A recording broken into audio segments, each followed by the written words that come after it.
حضرت موسیٰ علیہ السلام کا زمانہ مبارکہ ہے. ایک شخص نے اپنے کزن کو، اپنے چچا کے بیٹے کو، چچا زاد کو قتل کر دیا اور خود ہی اس کا مدعی بن کے حضرت موسیٰ کے پاس آیا کہ بتائیے جناب میرے اس بھائی کو کس نے قتل کیا ہے. حضرت موسیٰ نے ایک سادی سی بات کی. کیا فرمایا؟ وَإِذْ قَالَ مُوسَىٰ لِقَوْمِهِ إِنَّ اللَّهَ يَأْمُرُكُمْ أَن تَذْبَحُوا بَقَرَةً. حضرت موسیٰ علیہ السلام نے اپنی قوم سے کہا کہ اللہ تمہیں حکم دیتا ہے کہ ایک گائے ذبح کرو. گائے کا کچھ حصہ مقتول کو مارو، وہ خود اٹھ کے بتا دے گا مجھے کس نے قتل کیا ہے. یہ پہلا سپارہ ہے قرآن مجید کا، آپ اس کو دیکھ لیں. یہ آیت نمبر 67 سے شروع ہو رہا ہے.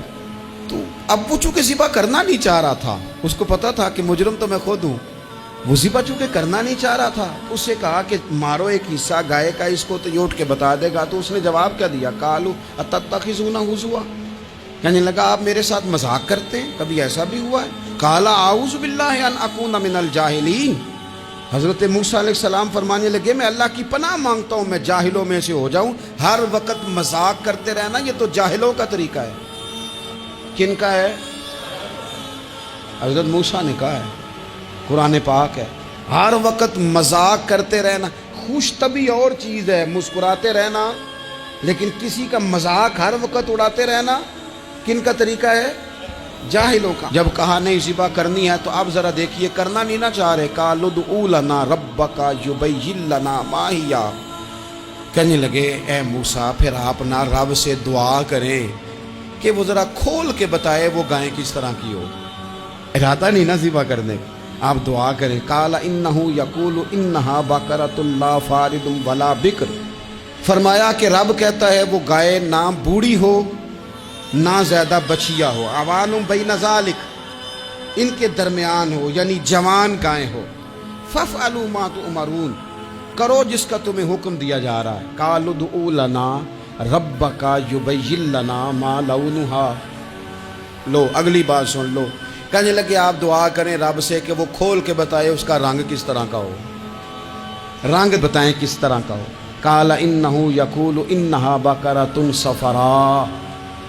فرمایا رب فرماتا ہے کہ صفراء رنگ کی ہو، یعنی گہرے زرد رنگ کی ہو. کہ رب فرماتا ہے اس طرح کی گائے ذبح کرو. فاقع لونھا تسر الناظرین، اور جب کوئی اسے دیکھے تو اسے اچھا بھی لگے، آنکھوں کو اچھی لگے وہ گائے، اس طرح کی گائیں ذبح کرو. لو اتنی باتیں بتا دی. قالوا ادع لنا ربک یبین لنا ما ہی. کہنے لگے نہیں آپ پھر دعا کریں اللہ ذرا کھول کے بتائے گائیں کس طرح کی ہو.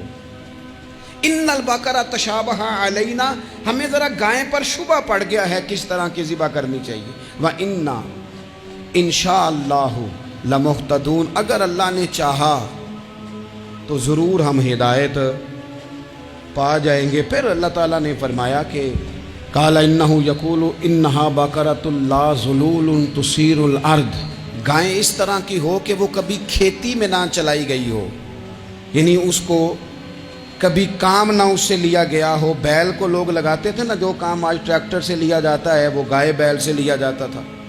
تو وہ کھیتی باڑی کے کام نہ اس کو لگایا گیا ہو. ولا تسقی الحرث، اور نہ اس سے پانی نکالا گیا ہو، نہ کھیت چلانے ہل چلانے میں لگائی گئی ہو. اور وہ جو کنواں ہوتا تھا جس کے گرد گائیں گھومتی تھی، تو کہا وہ بھی کام اس نے نہ کیا ہو گائے نے. مسلمۃ لا شیۃ فیہا، وہ ہر عیب سے پاک ہونی چاہیے. قالوا الآن جئت بالحق، اب کہنے لگے اب آپ صحیح بات لے کے آئیں، اب سوال ختم ہو گئے نا. کہنے لگے اب آپ بات فذبحوہا، انہوں نے ذبح کر دی. وما کادوا یفعلون، پر ایسا کرتے نظر آتے، لگتا نہیں تھا کریں گے ذبح پر ذبح. اچھا یہ گائیں پھر ملی کیسے؟ امام خازن کہتے ہیں کہ ایک نیک آدمی تھا، تو اس کا آخری وقت آ گیا، تو اس کے پاس جو کل جمع پونجی تھی وہ ایک بچیا تھی، گائیں کی بچی، بچیا ویڑی، اس کے پاس وہ ایک بچیا تھی صرف. تو اس نے اس طرح کیا کہ اس کی گردن پر ایک مہر لگائی، اللہ کے نام پر بطور امانت اس نے اس کو جنگل میں چھوڑا. کہا یا اللہ میرا بیٹا ایک ہی ہے، وہ بھی چھوٹا ہے، اس کی حفاظت کرنا اور میرے بیٹے کو پہنچا دینا. بچہ بالغ ہو گیا. اس کی ماں نے کہا بیٹا جو امانتیں رب کے پاس رکھوائی جائیں نا ان میں خیانتیں نہیں ہوا کرتی، جا کے جنگل میں آواز دے تیری گائے واپس آ جائے گی. اس نے جا کے جنگل میں آواز دی کہ وہ جو میرے باپ نے امانت رکھوائی تھی وہ کدھر ہے؟ وہ نشان لگی ہوئی گائیں دوڑتی ہوئی اس کے پاس آئی۔ واللہ خیر الرازقین، جب رب بندوبست کرے، جب اللہ بندوبست کرے تو پھر معاملہ اور ہوتا ہے۔ وہ گائے آ گئی۔ اب اس نے کیا کیا اس نوجوان نے کہ وہ گائے گھر لایا، ماں سے آ کے کہا کہ اماں یہ تو اللہ نے فضل کر دیا۔ ماں کہنے لگی پتر حالات ہمارے خراب ہیں، منڈی میں لے جا اسے بیچ دے، لیکن سودا میری مرضی کے بغیر طے نہ کرنا۔ کس کی مرضی کے بغیر؟ کس کی؟ اماں کی مرضی۔ اور سنو یار، تھے کچھ لوگ جن کو لوگوں نے تانے بھی دیے کہ تم ماں کے پیچھے لگ گیا ہے، لوگوں نے بڑا کچھ کہا، پر جو ماں کی مرضی پہ لگیں ناکام نہیں ہوتے زندگی میں۔ یہ دیکھو ماں کی مرضی پہ لگا۔ اس کی قیمت کتنی تھی گائے کی؟ بڑی مہنگی تھی، پر 3 دینار کی تھی۔ منڈی میں لے گیا، 3 دینار اس کی قیمت لگ گئی۔ تو ماں نے کہا تھا میری مرضی کے بغیر سودا نہ کرنا۔ اب بچے تو نہیں نا مانتے، اماں کو کیا پتا باہر بزنس کیا ہے، لین دین کیا ہے، پر ماں نے کہا تھا میری مرضی۔ بندہ دے رہا ہے اسے 3 دینار، اس نے کہا جی میں نے طے تب کرنا ہے، ڈن تب کرنا ہے، پہلے اماں سے پوچھنا ہے۔ گھر جا کے اماں سے پوچھا، اماں کہنے لگی دے دے۔ واپس آیا تو اس نے کہا کہ میں 6 دینار دیتا ہوں پر میری شرط ہے، ماں سے نہیں پوچھنا۔ اس نے کہا تو 12 بھی دے، ڈن تب بھی ہونا ہے جب اماں نے کہنا ہے۔ وہ جب اس طرح کی اس نے گفتگو کی، واپس اپنی والدہ کے پاس گئے، کہنے لگے اماں سمجھ نہیں آتی، 3 دینار کی گائیں بندہ 12 میں خریدنے کو تیار ہے، شرط لگاتا ہے کہ اماں سے نہیں پوچھنا۔ تو والدہ کہنے لگی پتر پہلے اس سے جا کے پوچھ کیا وہ ہے کون؟ یہ کوئی روحانی معاملہ ہے، کوئی غیبی مدد ہے، پوچھ۔ اس سے جا کے پوچھا تو وہ کہنے لگا میں تو فرشتہ ہوں اللہ کا، تو نے گائیں بیچنی نہیں، اس لیے کہ تیرا باپ بھی نیک ہے، تیری ماں بھی نیک ہے، رب تیرے رزق میں برکت پیدا فرمانا چاہتا ہے۔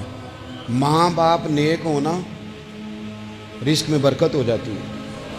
ماں باپ نیک ہوں، ان کی صالحیت کا اثر پہنچتا ہے بچوں تک۔ رزق حلال کما کے لانے والے ہوں تو گھر میں برکت ہوتی ہے۔ جا کے کہا کہ تیرے ماں باپ نیک تھے، اسے نہ بیچنا گائے کو، تو کیا کریں؟ کہنے لگے بنی اسرائیل والے سوال کر کر کے خود مشکل میں آ گئے۔ اب وہ ایسی گائے جو جوان بھی ہو، یہاں تو ہر غریب آدمی اپنی گائیں یہاں لگا دیتا ہے، کھیتی باڑی میں یہاں لگا دیتا ہے، کنویں میں پانی نکالنے میں، تو یہاں تو ہر ایک کی گائیں، تو ایسی گائیں جس کا رنگ بھی اتنا پیارا ہو، زیادہ بوڑھی زیادہ بچی بھی نہ ہو، اور ابھی تک کھیت میں بھی نہ لگی ہو، وہ سوائے تیرے کہیں نہیں ہے۔ اس نے کہا چل پھر مہربانی کر بتا میں کتنے کو دوں گائیں، اگر وہ آ جائیں تو کتنے کو بیچنی ہے؟ اسے کہنا کوئی نہیں، ریٹ تو زیادہ کرنا ہی نہیں، ان سے کہنا گائے کے اندر سے گوشت نکال دیں اور جتنا گوشت ہے اتنے پیسے بھر دیں، اس کی کھلڑی بھر دیں۔ اب وہ بنی اسرائیل والے ڈھونڈتے پہنچ گئے، کہا جناب گائیں 3 دینار کی یا 6 لے لو۔ اس نے کہا نہ بھائی، ذبح کروں گا، گوشت نکالوں گا، جتنا وزن گوشت کا اتنے پیسے بھرو گے کھال میں تو پھر گائے تمہیں ملے گی۔ اب مجبور تھے، کیا کرتے؟ ابن کثیر حدیث لائے ہیں، امام سیوطی نے در منصور میں بھی لکھی ہے، نبی پاک صلی اللہ علیہ وسلم نے فرمایا سنو جوانوں، اور اسے دل کی تختی پہ لکھو، نبی پاک علیہ السلام نے فرمایا اگر بنی اسرائیل والے زیادہ سوال نہ کرتے تو اتنی مشکل کا شکار نہ ہوتے۔ انہوں نے سوال اتنے کیے کہ چارہ نہیں ہے اب ان کے لیے، چارہ نہیں ہے اب ان کے لیے کہ یہ ادھر ادھر جا سکے، مجبوری بن گئی، یہی گائے خریدنی ہے، یہی لے جانی ہے۔ اب اتنا سارا مال جمع کر کے وہ گائے خریدی، ذبح کی، تو مقتول کو جب اس کا ایک حصہ مارا تو اس نے اٹھ کے کہہ دیا یہ جو مدعی بنا ہوا ہے نا، یہی تو میرا قاتل ہے، یہی تو میرا قاتل ہے، یہی تو ہے، اس نے یہ سارا کام کیا۔